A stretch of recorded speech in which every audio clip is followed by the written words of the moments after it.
قال إني عبد الله آتاني الكتاب وجعلني نبيا وجعلني مباركا أينما كنت وأوصاني بالصلاة والزكاة ما دمت حيا وبرا بوالدتي ولم يجعلني جبارا شقيا. The first of our salawat in honor of Rasulullah Muhammad sallallahu alayhi wa alihi wa sallam.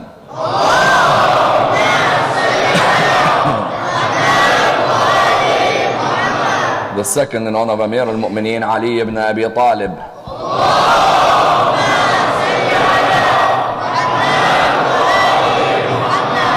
The third with your loudest voices in honor of the Imam of our time, Imam Sahib al-Asr wal-Zaman.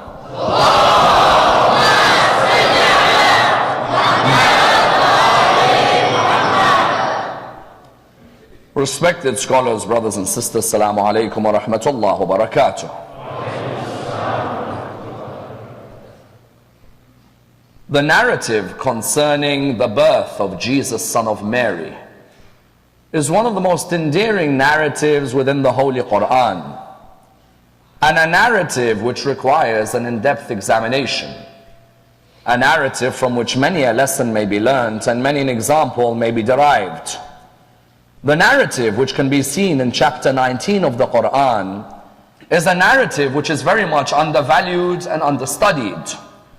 And indeed, this narrative not only allows us to see the greatness of the position of Mary in the religion of Islam, but also allows us to see the importance of the mother within the religion. As in, you find that the religion of Islam is a religion which brings about an important understanding of the position of the mother within our lives. Today, unfortunately, certain segments of Muslim societies have begun to neglect the position of the mother in their life. You find, unfortunately, in some of our communities today, that reverence and love which was originally meant to be shown to our mothers is seemingly not present anymore. You find that that reciprocity, the love she showed us, which is meant to return back to her, is in a way being diluted with the presence of nursing homes, for example, in the world today. As in, you find that there are certain Muslims in the world today who do not mind putting their mother in a nursing home because they believe that the old lady is now someone who is getting on their nerves too much, someone who's a burden on their lives, someone who's become a nuisance within their family. You find, unfortunately, today there are many stories which are reaching the community leaders and the scholars of the religion, which highlight that what was first a religion which said that heaven lies underneath the feet of the mother, has become a set of followers who do not take this message into their lives. As in, how many times today do you hear of sons fighting with their mothers, daughters not speaking to their mothers, mothers being shown a lack of respect by their younger children? And indeed, you find that there is a need for us to reflect upon the position of our mother in our lives. You find that when mothers are valued in any community, then the future of that community without a doubt is protected. Napoleon used to say, give me good mothers, I'll give you a strong nation. And you find that there is a need for that motto to be in our lives today. That when a person recognizes the value of their mother, what their mother went through for them in their life, what sacrifices their mother made for them, you find that then you build a healthy community. Why? Because when the family structure is rigid, the community becomes a rigid structure. Whereas when the family structure is broken, then you'll find a broken community. As in, he who can't show respect to his mother will not be able to show respect to the outer world. And that's why the problem with us is sometimes only when people die, that's the only time we appreciate them in our lives. As in, you find that for some of us, while our mothers are alive, we don't show much reverence to them. We may show some reverence, but not as much as we should. When our mothers pass away, and only those in this hall whose mothers have passed away can tell you about this, that when your mother passes away, you sense that I could have spent more time with my mother. I could have shown more smiles to my mother. That time when she told me come home and I decided that it wasn't worth it because I was tired, I'd do anything to have those days and nights back in my life again. Therefore, the Quran came into discussing the story of Maryam and how she gave birth to Jesus. Why?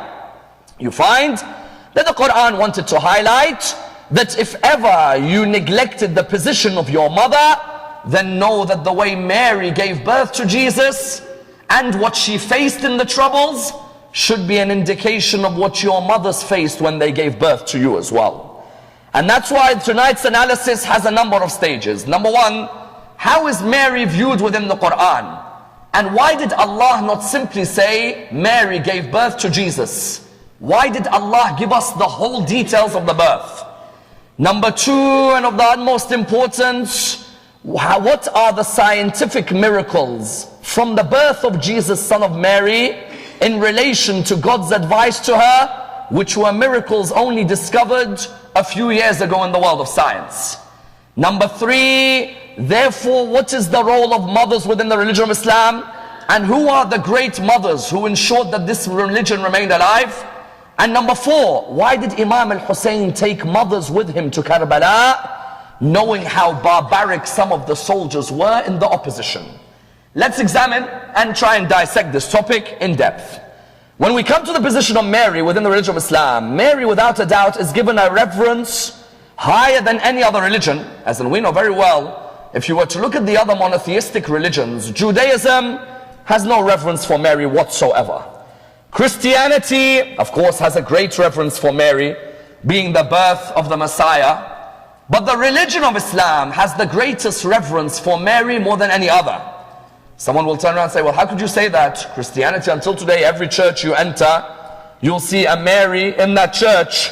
If you were to dissect the Bible and dissect the Quran, you'll find that Mary is mentioned more in the Quran than in the Bible. There are more mentions of Mary in the Quran than there are of the Bible. As in, go and read or go and make a search on any Bible website of the word Mary and any Quranic website of the word Mary and see who's mentioned more. You find that Allah subhanahu wa ta'ala saw the position and message of this lady so high that Allah subhanahu wa ta'ala wanted to highlight to us that this lady deserves mention more than any of the ladies before. And that's why even when you come to looking at the chapters of the Quran and the index of the Quran shows you 114 chapters, doesn't it? Of those 114 chapters, 8 are named after human beings. Isn't it? 8. For example, you have a story like Nuh. You have a story like Yusuf. You have a story like Yunus. You have a story like Muhammad sallallahu alayhi wa sallam.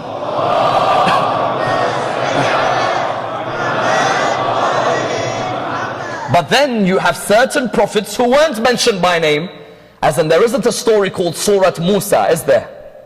There isn't a story called Surat Isa.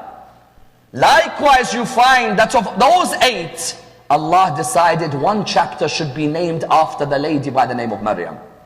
You find that Allah subhanahu wa ta'ala could have easily said, all the chapters should be after my prophets. No, on the contrary.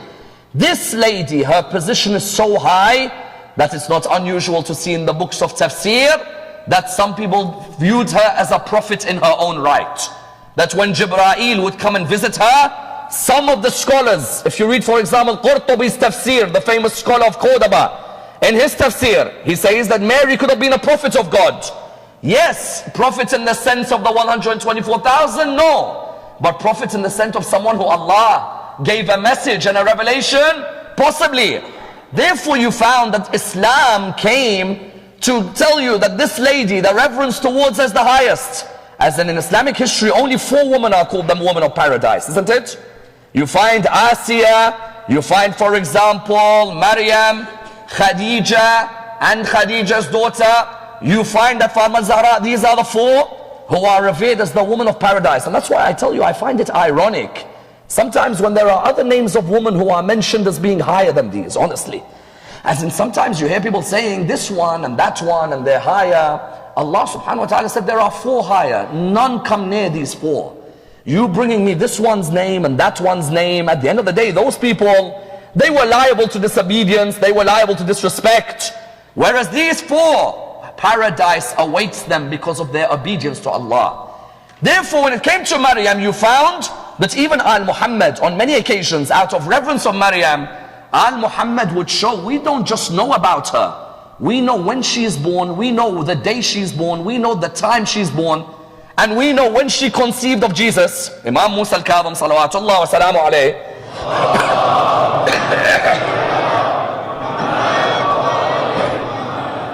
Imam Musa al-Kadhim, one narration mentions very clearly that one day he met a Christian scholar. When he met this Christian scholar, the Christian scholar was meant to be the most knowledgeable person of the area. Imam Musa al-Kadhim looked at him, he said to him, I hear you have great knowledge of Christianity. He said, yes, I do. He said, you have great knowledge of history. He said, yes, I do. He said, very well. Then Imam Musa al-Kadhim looked at him and said, may I ask you, Mary, when was she born? What was her mother's name? What's her mother's name in Arabic? When did she conceive of Jesus? On which day and on which time? Christian scholar looked at him, he said, well, I know about her life, but I don't know that much detail. As in, I don't know the day she's born, and the time she's born, and when Jesus was born, and who her mother was, and what her mother's name is in Arabic. Imam Musa ibn Ja'far said, then let me explain to you each of these. Maryam's mother was called Martha, and in Arabic her name is Wahibah. And when you understand this, you understand that her mother gave birth to her on a Tuesday at 4:30 in the afternoon. And she gave birth to Jesus on a Friday at noon. And that's why us Muslims, as a holiday, we have Friday in honor of the birth of Jesus, son of Mary. And that's why you find even 7th Imam would say, that even 8th Imam would say, on the 25th of Dhul Qa'dah, Prophet Ibrahim was born and Prophet Isa was born. Who? 25th of Dhul Qa'dah. That's why sometimes people, when they ask, are we allowed to celebrate the birth of Jesus, son of Mary? Why not? If a person wants to honor Jesus, son of Mary, you can honor him, for example, on the 25th of Dhul Qa'dah. That's in our calendar. And if there's another non-Muslim who's honoring Jesus, son of Mary, I don't need to honor the same way as them, but I could certainly send them a congratulations, can't I? As in, at the end of the day, when Allah decides that a whole chapter of the Quran, chapter 19, is named after Jesus' mother, Allah was highlighting whoever shows respect to his mother and whoever shows respect to him is to be honored. And that's why many times in the Quran, you never find Jesus being mentioned alone. Whenever you hear Jesus, don't you always hear Ibn Maryam? Rarely you see Qala Isa. It's always Qala Isa ibn Maryam, Allahumma Rabbana anzil alayna ma'idatan min as-sama'i. Oh ya Isa ibn Maryam, idhkur ni'mati alayka wa ala walidatik. Always Allah wanted to show that I value his mother so highly that when I mention his name, I can't separate him from his mom. His mother is to be honored by anyone who hears of her story. And that's why Allah, do you know how highly he honored her? He went through the intricacies of her birth to Jesus. As in, sometimes someone says, when we read Surah Maryam and see 20 verses on how she gave birth to Jesus, why didn't Allah just say Mary gave birth to Jesus? Why? Well, Ya Allah, there's no need for you to tell me that she found out she's pregnant, she went and had to shake a palm tree, we told her to bring the palm tree towards her, dates fell down, then she went and sat by the water, she cooled herself with the water. Ya Allah, I don't need to know all of this. All I want to know is she his mother? Yes. No. Allah subhanahu wa ta'ala wanted you to see the intricacies of childbirth. Why? Because Allah wanted to show you that you will never appreciate what your mom goes through when she gave birth to you. Never. I could easily say to you, Jesus was born to Mary. I don't want to. I want you for a moment to reflect on all the verses of how this lady went through troublesome times. And if she went through troublesome times, then you likewise, you have to appreciate your mom may either have faced physical torture giving birth to you, or emotional torture giving birth to you, or loneliness giving birth to you, or no food being given to her when she gave birth to you. What do we mean? As in, look at her story. When she finds out she's pregnant, she says, how can I be pregnant when no man has touched me? Isn't it? So Allah tells her that the spirit has been breathed into you. That when we say to something kun, fayakun. It is easy for us. We say to something be, and it will be. Allah subhanahu wa ta'ala then shows us, look how much trouble she went through. First trouble, emotional torture. Do you know some of our mums, before they gave birth to us, you know they went through emotional torture or no? As in, sometimes a person thinks his mother can do everything without going through emotional torture. I always say that nobody can multitask like our mothers, isn't it? As in, if I'm a guy, I'm watching sports. You tell me, Sayed Ammar, can you give me that book? I'll be like, wait. Put remote control down, get book. My mother, when she's pregnant with me, child, my elder brother in her hand, cooking, pregnant with me, and teaching my sister how to read. Isn't it 4 at once? Me, I say, wait, slowly, step by step. My mind doesn't work like this. Our mothers, everything can be done at once. Yes, pick up the phone and she's cooking and the kid, and everything's done at once. But sometimes, even with that, we don't appreciate. That brings emotional difficulty. It's not easy to balance, isn't it? Maryam, Allah, the first thing He showed us was emotional difficulty. Why? Because they came to her, the first thing these children of Israel would do, you know what they do? A lady who was pregnant or a lady in her menstrual period, what would they do?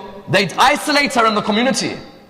You know, in Jewish scripture, you know what it says? When a lady is going through the monthly cycle, you should isolate her from the community. Why? Because one of the curses of Eve is the monthly cycle. You say, what do you mean one of the curses of Eve? What are you talking about? They say, well, Eve, because she tempted Adam, God cursed Eve.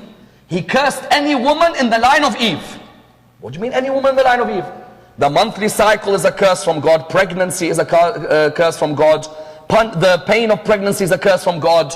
The first emotional difficulty women had to go through in those days, you know what? The moment they find out that a woman's pregnant or she's in her monthly cycle, they isolate her. Nobody goes near her. Excuse me, this woman, Allah has created us in pairs. We have a biological understanding of the world and they have a biological understanding.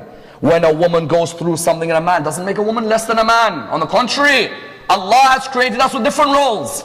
Mary, the first thing was what? The first thing was shunned. You're in your pregnancy, it's a curse from Eve. Shun her. You find Allah here pointed to the fact that sometimes our mothers we don't appreciate. That they may go through an emotional torture from their own people. That sometimes their own people may torture them and not even want to come near them when they're pregnant. A mother sometimes needs support from her sister-in-law, from her brother-in-law, from her mother-in-law. Sometimes that mother-in-law is like, do everything yourself. Sometimes the sister-in-law has no interest in helping because of her envy or jealousy towards her sometimes. You find Allah was saying, hey, number one, that's the issue. Then number two, Allah shows us sometimes there's emotional torture more than this. What is it?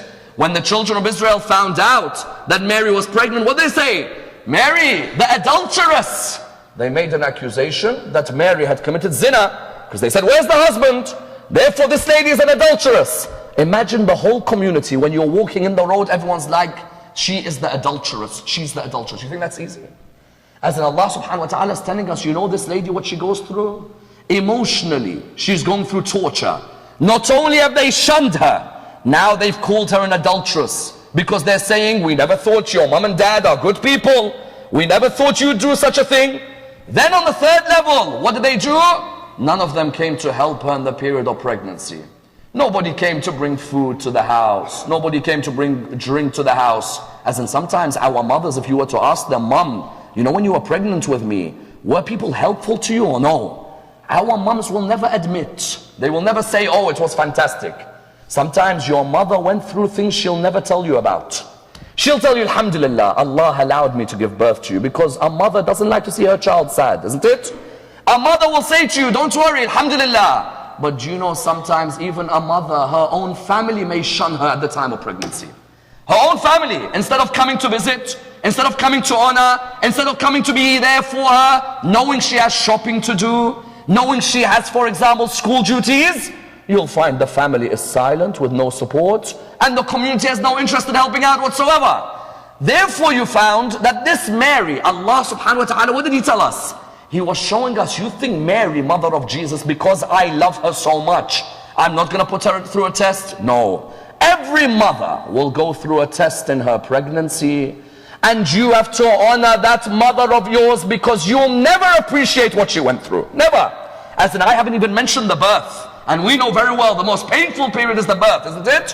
When the mother is giving birth, it's painful, it's not easy. You find Allah subhanahu wa ta'ala was telling us, read these verses of the Quran and ask yourself, did you ever reflect what your mom went through? when she was pregnant with you, and what trials she went through emotionally or physically, then you found Allah subhanahu wa ta'ala turned it round. How? He showed in this story that, you know what? When Maryam went through these difficulties, emotional and physical, everybody may have left her, but I, the Lord, do not value anyone of my creation like I value the mother. Isn't it? Do you know what Allah did? Allah first told her, Mary, leave their place. Go somewhere else. Go near a stream of water. Please listen to the science of this verse. Go near a stream of water, and next to you is a palm tree. Pull down from the palm tree, hit it, pull it down. Dates will fall for you, and then cool yourself with water. Someone says, Ya Allah, I don't need to know this. Why do I need to know about a palm tree? I need to know about water. I need to know about dates. Ya Allah, why didn't you just say she gave birth to Jesus, son of Mary, and that's it? It's because you think I'll leave a mother alone when she's giving birth? No. I'll give her what man can't comprehend. Someone says, what do you mean? First thing, he tells her, shake the palm tree and keep pulling whatever you can. Some hospitals, until recently, when a lady is about to give birth, there'd be something she'd have to hold on to. And they tell her, pull it back. Pull it back. Why? To ease labor pain and muscle tension, isn't it? As in, they tell her that if you can pull back, it's going to ease labor pain and muscle tension. 1,400 years ago, Muhammad is showing that, you know what? When the scientific world catches up with this Quran, they'll realize it's a book from Allah subhanahu wa ta'ala. You think Mr. Arab who's staring at the sheep and camel, he doesn't know what the hell's going on. He's just looking and thinking, okay, palm tree, pull. Whereas the Quran wasn't just a book for the sheep and the camel. The Quran was a book until the day of judgment. First thing, pull down from the palm tree. Second thing, cool yourself with water. Do you know there are modern hospitals today where pregnant women are told, go and sit in water. It will help you give birth, isn't it? Go and sit in the water. Why? Because again, to ease labor pain and to make pregnancy and the giving of birth easier, you sit them in the water.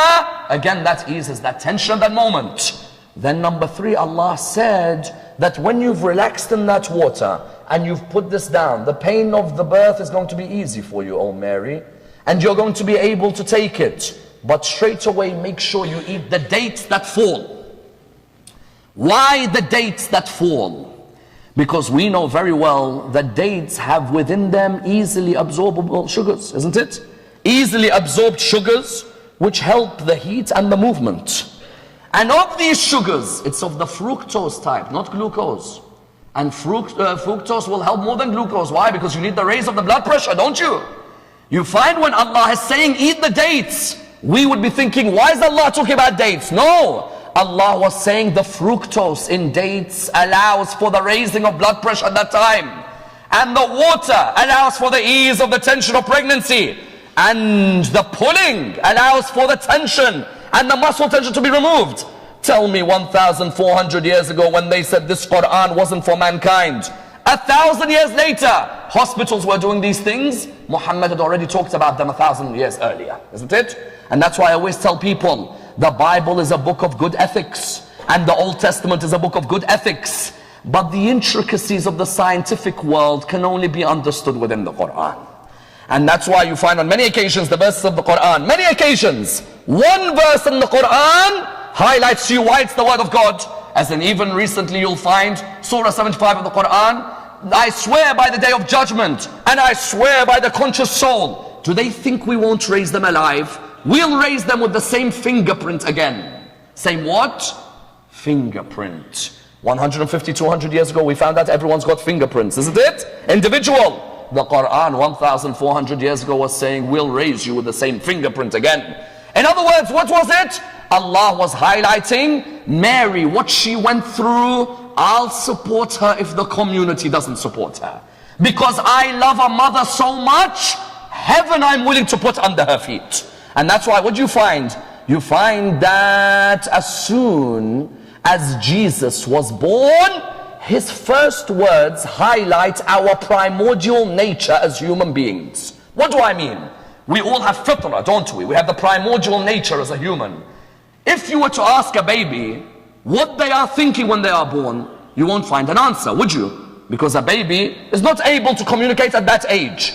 unless Allah allows the soul to speak its nature. Isn't it? The moment he's born, Allah says to her, Mary, I want you to fast until you point towards him. When you point, you'll see him speak. As soon as he spoke, what did he say? قال إني عبد الله آتاني الكتاب وجعلني نبيا. I am the servant of Allah. He has given me the book and he has made me a prophet. وجعلني مباركا أينما كنت وأوصاني بالصلاة والزكاة ما دمت حيا. And he's made me blessed wherever I am. And he's enjoined upon me prayers and to give zakat, the poor rate. And then the next line is the most powerful. وَبَرًّا بِوَالِدَتِي وَلَمْ يَجْعَلْنِي جَبَّارًا شَقِيًّا. And he's ordered me to be obedient to my mother and not to be overbearing or hard towards her. The first words he spoke, Allah, worship of Allah, and worship comes in obedience to my mother. وَبَرًّا بِوَالِدَتِي, duteous to my mom. That's my role on this world, nothing else. I could tell you about the book and everything. No. بَرًّا بِوَالِدَتِي وَلَمْ يَجْعَلْنِي جَبَّارًا شَقِيًّا. He hasn't made me someone who's overbearing to her. No, duteous. Whatever my mom wants on me, then I'm willing to give towards my mom. And only then he says, وَالسَّلَامُ عَلَيَّ يَوْمَ وُلِدْتُ وَيَوْمَ أَمُوتُ وَيَوْمَ أُبْعَثُ حَيًّا. What does he say? Only then he says, peace be upon me the day I'm born. After I'm duteous to my mom, then peace be upon me. If I'm the type of person who's rude to my mom, overbearing to my mom, remove the peace from me, Ya Allah. I don't deserve any of your salam. But if I'm duteous to my mother, then reward me. And that's why you find on that issue of the dates, Rasulullah would always say that whenever your wife gives birth, straight away give her dates. Said to him, why Ya Rasulullah? He said, because had there been a better food for a lady after she's given birth, then Allah would have given it to Mary, mother of Jesus. Isn't it? And that date, be it the rutab or be it the tamar, rutab half ripe, tamar full ripe, it has easily absorbed sugars, which not only help with childbirth, but the fructose is vital for us in raising the blood pressure. You therefore found that Islamic law, taking this story, developed certain fiqh rulings on the basis of this story. What do I mean? I mean, every verse in the Quran, you may have a law of fiqh emerge from the verse. Do you know when a mother is pregnant, because of how much trouble she faces, Allah decided there are certain laws which apply to a pregnant lady which don't apply to anyone else. What do I mean? I mean, economically in Islam, one of the rights, we have two things in Islam. We have al-rida'a and al-irda'. Al-rida'a means suckling. Al-irda' is the right of the mother to charge her husband for breastfeeding the child. That doesn't mean, of course, everybody goes after tonight's lecture and charges the husband for breastfeeding. No. Al-irda' was a concept developed out of this. Why? Allah subhanahu wa ta'ala was saying, 9 months your mother carried you. That husband who's looking after her, if she demands money from him for breastfeeding, she's allowed. Because no one can ever pay her back those 9 months. Can we? Never. However much we try and tell our wives, we're happy for you, you're blessed, you've done well. Can I really pay back those 9 months? I can't.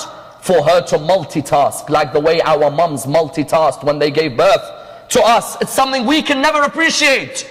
You found economically, if a wife charges her husband for breastfeeding, that's her right according to the laws of irda' within Islamic law. That's number one. Number two, if a lady dies while giving birth, then she dies as a martyr on the path of Al Muhammad. Now some people are surprised.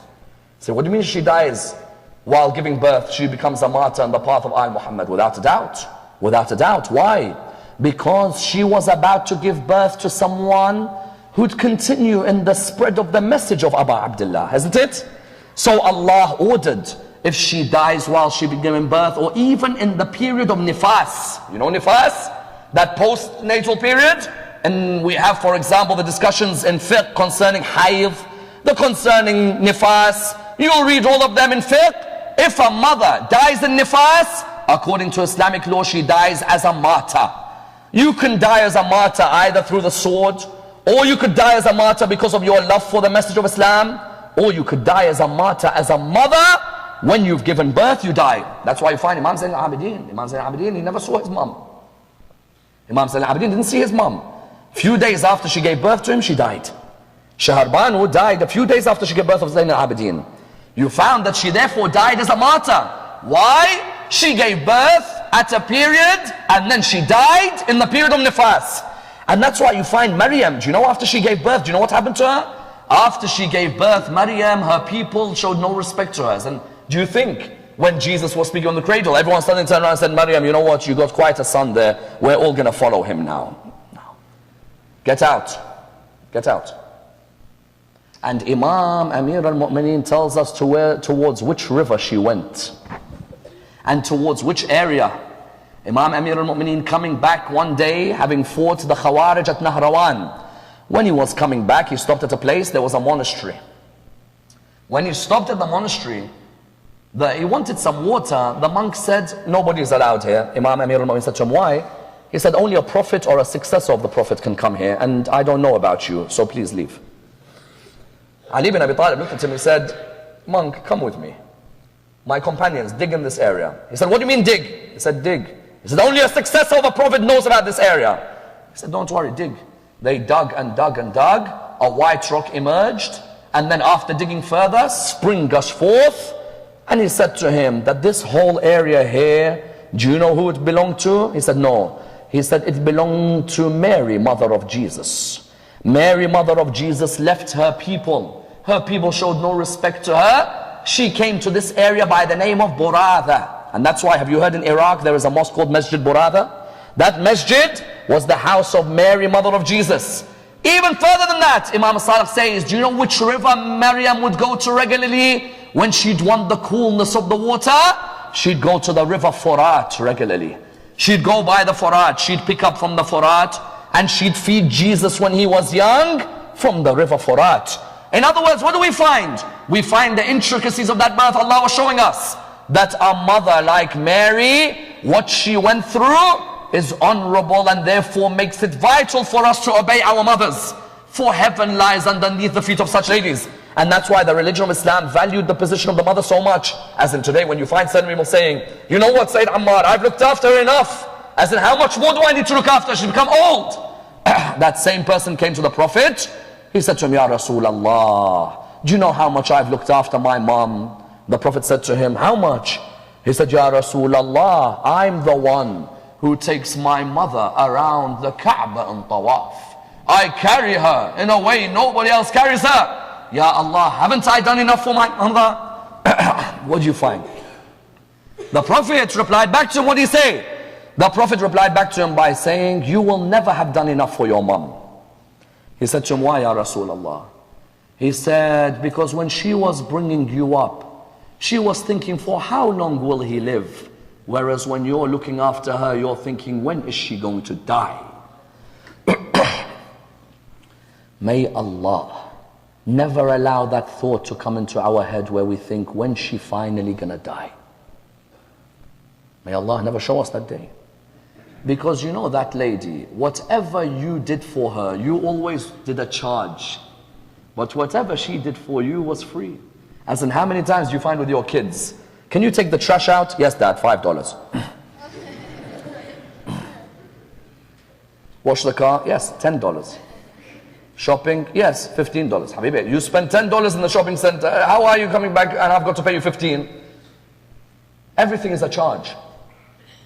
When your mom says to you, take the trash out, $5, do this, $10, do this, $2, do this, $3. When she cooked for you, free of charge. And when she brought you up, free of charge. 9 months she carried you, free of charge. Never once did you see her saying that you got to pay me for what I did for you. As the Imam says, she'd prefer to be in the cold while you're in the shade. She prefers to be what? She prefers to be thirsty as long as your thirst is quenched. She prefers to be hungry as long as you've eaten. you would find therefore that even our mothers, even if they get to old age, or even if they have certain characteristics, surely when we look at them, we won't see them as an embarrassment for us. Why? Even if others see them as an embarrassment, we have to see them as a source of honor in our life. I tell you, sometimes someone's mom may be disabled, isn't it? Sometimes your mom may become physically challenged. And that's why, alhamdulillah, just before me, when Haji Zuhair came forward and said about physically challenged people, sometimes our moms are those who are physically challenged. And we'll show great attention to them. But sometimes you may get a bit embarrassed, isn't it? As in, you get a bit embarrassed if your mom's physically challenged. Because you're like, the way people are looking at my mom, as in like, it's better that I don't really show her in front of this group of friends or that side of the community. Because our community can be very arrogant, can't they? As in our community, sometimes when someone's physically challenged, we look down at them, we don't protect them. We don't go and sit with them. Why? Because we have a particular rapport with the people we want to keep, a particular respect. I'm walking with someone who's on a wheelchair, someone who's got a deformity. I don't want to be seen with these because they don't bring me respect. On the contrary, Allah subhanahu wa ta'ala gives a trial to every human being. And when you honor those who are trialed, Allah removes trials from your life, isn't it? You found, therefore, sometimes your mom may have a deformity. Don't be embarrassed by it. On the contrary, when she brought you up, she didn't care about any of your problems. She rather looked after your problems. She wanted to honor you. Haven't you heard that anecdote of that person whose mom used to take him to school? His mom takes him to school, but his mom couldn't see in one eye. She's damaged in one eye. So she takes him to school. When she takes him to school as a young boy, his mom, because she's got a damaged eye, his friends would see him and say, look how ugly his mother looks. And obviously the boy gets hurt, but at the beginning he's like, it's my mother, don't talk like that about my mom. But then later when they started speaking too much about his mom, one day he said to her, you know what, I don't want to have nothing to do with you. All you are is a source of embarrassment for me. My friends, when they see that you don't have an eye, my friends, all of them laugh at me. My friends, all of them mock you in front of me. Get out of my life. And truly, because of how much she loved him, she got out of the life. One day there's a school reunion, and the school reunion means he has to go back to his area. He's got married, he's had kids. And one day when she's come to visit the house and the kids are in the house, as soon as the kids saw the mom, the kids ran away. The boy came out and he said to her, it's you, I told you don't come back to my life again. Get out. Get out, you're a source of embarrassment. Even my kids are scared of you because of your lack of eye. My kids are scared. She said, you know what, it's better that I leave him. This person has nothing for me, it's better that I go. When the school reunion came, he went back to his area. He's gone back to the school. He thought, let me just go and see that old lady. How is she doing? He went, knocked at the door of the house. A new family are in the house. He said to the new family, he said to them, excuse me, I want to ask you a question. Where's the lady who used to live here? He said, oh, the lady passed away, unfortunately. He said, oh, okay. She leave anything behind? He said, yes, she left one note behind. She said, one day if my son ever comes, give it to him. He picked up the note. He started reading. And he looked at him and it said, dear son, I know I was a source of embarrassment for you in your life. And I'm sorry about the fact that I didn't have an eye and your friends would make fun. But the reason I didn't have an eye is because you were involved in an accident early in your life where you lost your eye. And I decided to sacrifice my eye. And I took my eye in operation and asked them. I told them, I beg you, please put it in my son. I'd rather see him happy and see myself sad. I'd rather see him smile and see myself go through hardship. Tell me how many of our mothers, there were moments because of us, they made a sacrifice and we turn around to them and we're like, who are you now to tell me? Who are you to advise me? And later on we're like, you're so right. I was so arrogant towards you. You who showed me warmth at a young age. You who whenever I'd walk in, even if you're tired, you'd cook for me. Anything you need, you'd give to me. You'd show the best of love towards me. And I show dishonor and hatred back towards you. I'm willing to talk rudely to you. I'm willing to blame you for issues where I was to blame. But I took out my hatred on you even though I'm the one to blame in all of this.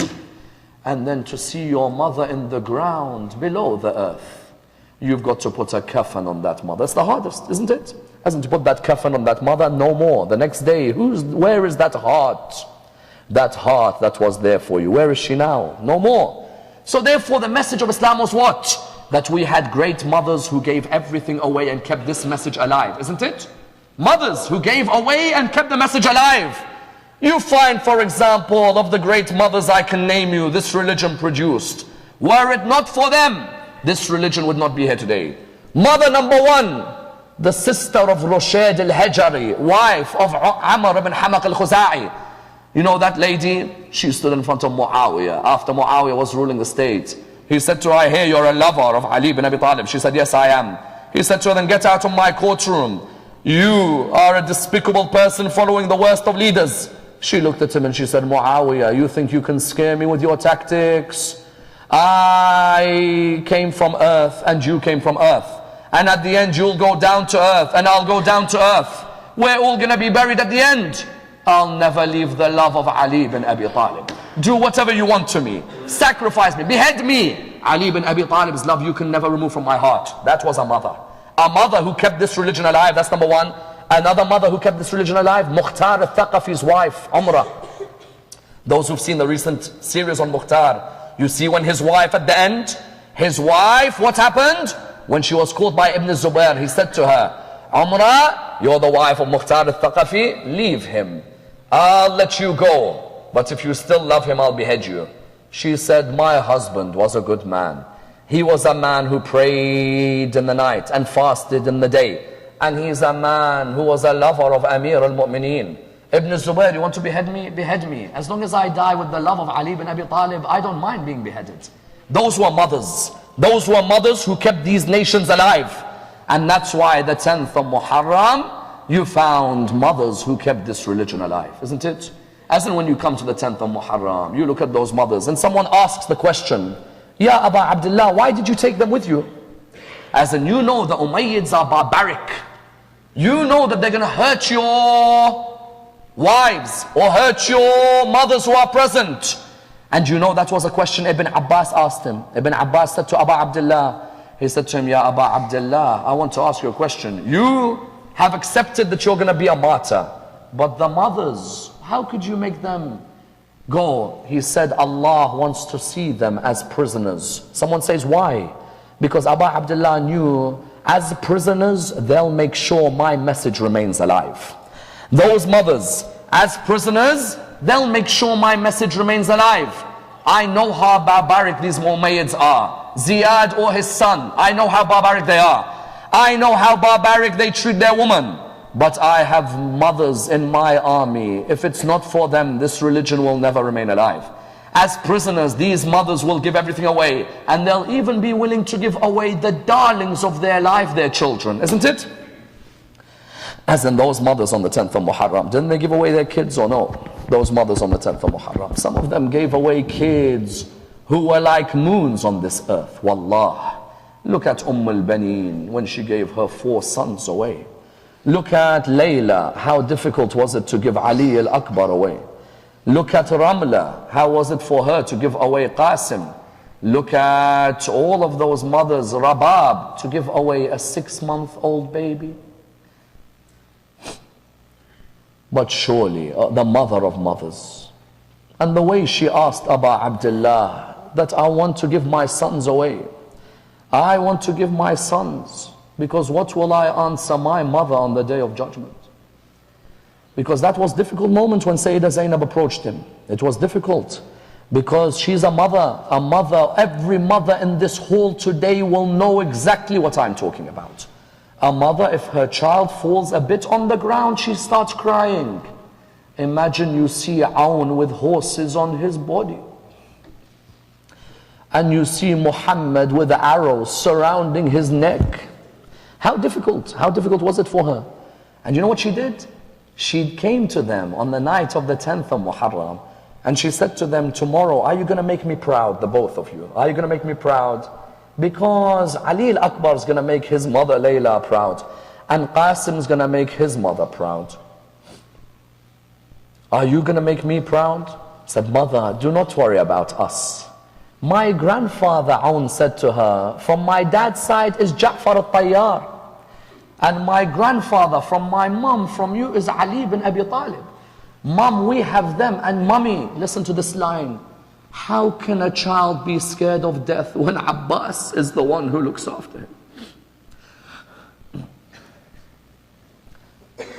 So she said to them, I'm proud of you. I love the both of you. And you know that final embrace between a mother and her kids? It's a difficult embrace. Wallah, it's difficult.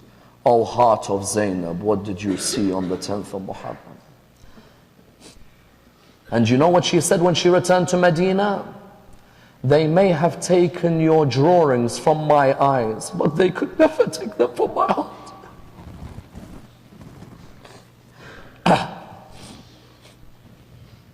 They may have taken your drawings from my eyes, but they'll never take your drawings from my heart.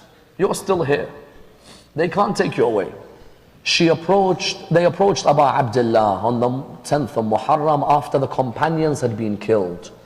They came to him, they said, Ya Abu Abdullah, oh my dear uncle, please allow us to fight. Let us be the first of Bani Hashim. Let us be from the first of Bani Hashim to go and fight.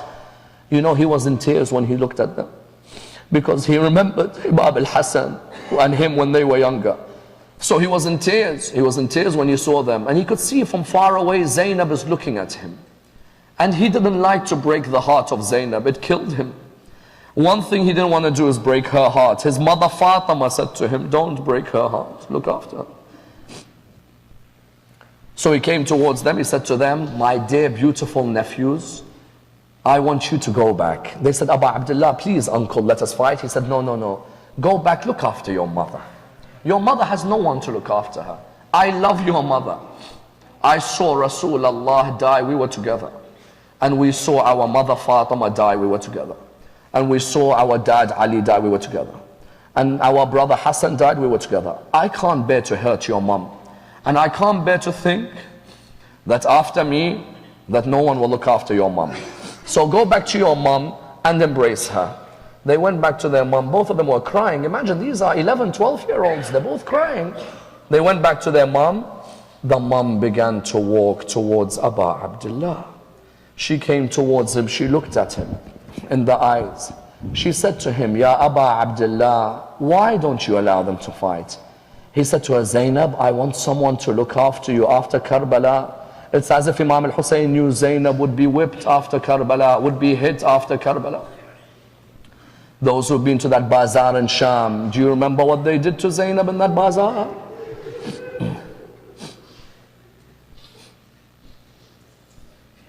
So he looked at them and he said to her, I prefer that they don't fight. I want them to look after you. The line, she said 2 lines to him, and they broke his heart, but he accepted. First she said to him, Oh Hussein, do you not remember on the day of Siffin, when my father was proud when a young Abbas came out? Do you remember how my dad smiled that day when Abbas came on his horse? Oh Hussein, allow my sons to come out. They're the same age as Abbas was on that day. But the second line killed him. She said to him, Aba Abdullah, I want to tell you one thing. What will I give towards my mother Fatima al-Zahra when I see all the mothers giving their sons away? I see Layla to my right giving Ali al-Akbar away, and I see Ramla giving Qasim away, and I see Rabab willing to give her baby away. Aba Abdullah, what do you want me to answer my mother? How can I face my mother without having given anyone away? Ya Qalb Zain. May Allah bless your tears, and may Allah allow us the ziyarah of Sayyida Zainab. He said to her, my darling Zainab, I allow you. Forgive me, but I have so much love for you and for your children. The narrations mention they went out on the battlefield, and every time they fought someone, they turn around and they say, oh, our uncle Abbas, are you proud of us? Oh, our uncle Hussein, are you proud of us? When someone would come to strike Aoun, Muhammad would jump to protect him. And when someone strikes Muhammad, Aoun would come. Then Umar bin Sa'ad called out the fateful cry. He said, soldiers, do not fight these two one-on-one. They are the grandsons of Ali and Ja'far. Fight them from every angle. They surrounded the children of Sayyidah Zainab from every angle. They began to attack these two young boys from every angle. When they came to attack Muhammad, Aoun jumped in the way to protect his brother. When he jumped in the way, they killed Muhammad and they struck Aoun. Aoun was on the ground. When he was on the ground, he called out, Assalamu alayka ya Aba Abdullah. Aba Abdullah ran to Aoun. Brothers and sisters, listen to this. When Aba Abdullah sat by Aoun's body, he sat by the young nephew's body and he looked towards his eyes. The nephew looked at Aba Abdullah. He said to him, oh my uncle Aba Abdullah, are you proud of me the way I fought for you today? He said to him, my nephew, I love you. I love you with all my heart. And I know your mother is proud of you. But then the nephew replied with something. He said, oh my uncle, can you take a message back to my mother? I beg you, I beg you. He said to him, what is it? He said, tell my mother that I never drank from the water of the Furat. Because I know that she is thirsty. How can I drink when my mother has no one to quench her thirst? He took the two of them back. When he took them back, Sayyidah Zainab, you know what she did? She didn't cry at Karbala. No, she didn't. Then she went to Kufa. She didn't cry. She went to Sham. She didn't cry for them. She came back to Karbala. She didn't cry for them. It's only when she got to Medina that the thoughts of her darlings came back to her. Do you know where? When she entered her house and she saw two empty mattresses in the house. Allah. She looked at the mattresses which used to be occupied by her beautiful children and she said, oh my darlings, I wish I had cried. But I never cried because Aba Abdullah had no one to cry for him.